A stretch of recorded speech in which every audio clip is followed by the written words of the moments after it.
Hello అండి అందరికీ. ఈరోజు మన రెసిపీ వచ్చి పండు మిరపకాయలు టమాటో నిల్వ పచ్చడి.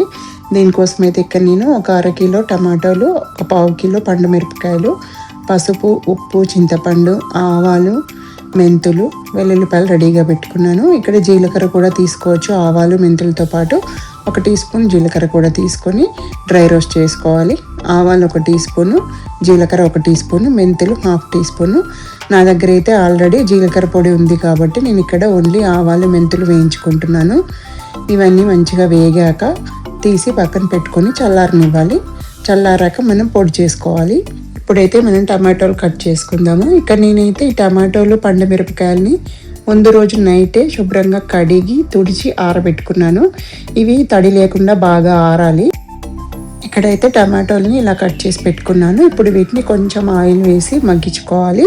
ఒక 3 టీ స్పూన్ల వరకు నూనె వేసుకున్నాను. టమాటా ముక్కలు వేసేసి చింతపండు, ఒక చిన్న నిమ్మకాయ సైజ్ అంతా, అలాగే 1 టీ స్పూన్ పసుపు, 1 టీ స్పూన్ ఉప్పు వేసి మూత పెట్టేసి మగ్గించుకోవాలి.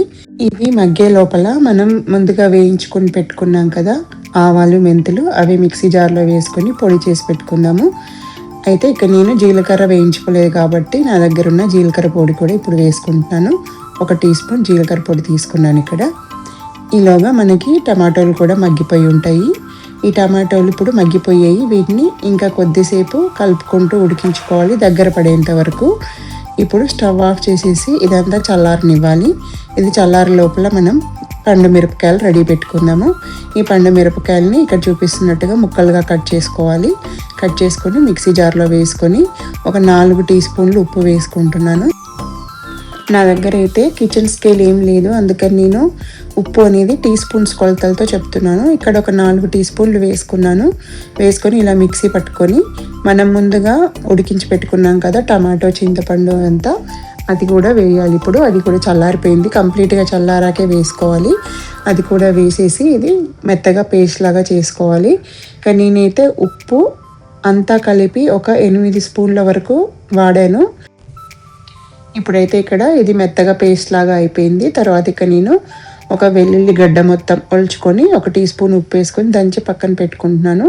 తర్వాత ఇప్పుడు తాలింపుకి ఒక 150 ml 150 మిల్లీలీటర్లు నూనె తీసుకొని అది వేడెక్కాక ఆవాలు 1 టీ స్పూను, మెంతులు ఒక 1/2 టీ స్పూను, జీలకర్ర 1 టీ స్పూన్ వేసుకొని ఇవి చిటపట్లాడాక ఇప్పుడు ఒక 4 ఎండుమిరపకాయలు, మనం దంచి పెట్టుకున్న వెల్లుల్లిపాయ ముద్ద కూడా వేసుకొని వేయించుకోవాలి. ఎండుమిరపకాయలు వేగాక వెల్లుల్లిపాయ ముద్ద వేసి దీన్ని అయితే మాడిపోనివ్వకూడదు. వెంటనే మనం టమాటా పండు మిరపకాయలు పేస్ట్ ఉంది కదా అది కూడా వేసేసుకొని ఒక 2 నిమిషాలు మగ్గించుకోవాలి.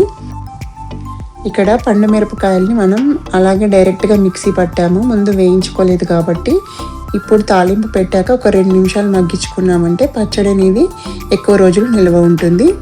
ఈ పచ్చడి 2 నిమిషాలు మగ్గాక స్టవ్ ఆఫ్ చేసేసి ఇది మళ్ళీ గోరువెచ్చగా ఉన్నప్పుడు మనం ముందుగా పొడి చేసి పెట్టుకున్నాం కదా ఆవాలు మెంతులు జీలకర్ర, ఆ పొడి వేసి ఇష్టం ఉన్న వాళ్ళు కొన్ని వెల్లుల్లిపాయలు డైరెక్ట్గా కూడా వేసి కలుపుకోవచ్చు. ఇక నేనైతే ఇంకొక 2 టీ స్పూన్లు వేస్తున్నాను ఉప్పు. ఎందుకంటే ముందుగా నేను వేసినవి ఒక 6 టీ స్పూన్లు, ఇక్కడ ఒక 2 టీ స్పూన్లు, మొత్తంగా 8 టీ స్పూన్లు అయితే ఉప్పు వాడాను ఇక్కడ. ఇదంతా బాగా కలిపేసి మొత్తం చల్లారనివ్వాలి. మొత్తం బాగా చల్లారాక ఒక ఎయిర్ టైట్ కంటైనర్లో కానీ లేకపోతే గాజు సీసాలో కానీ స్టోర్ చేసుకోవచ్చు. ఇది బయట పెట్టినా కూడా ఒక 1 నెల రోజుల వరకు నిల్వ ఉంటుంది. అదే ఫ్రిడ్జ్లో కనుక స్టోర్ చేసుకుంటే ఒక 3 నెలల వరకు కూడా నిల్వ ఉంటుంది. ఈ పచ్చడి మనకి అన్నంలోకి కానీ ఇడ్లీ దోశలోకి కానీ చాలా టేస్టీగా ఉంటుంది. మీరు కూడా ఒకసారి ట్రై చేయండి. Thank you for watching.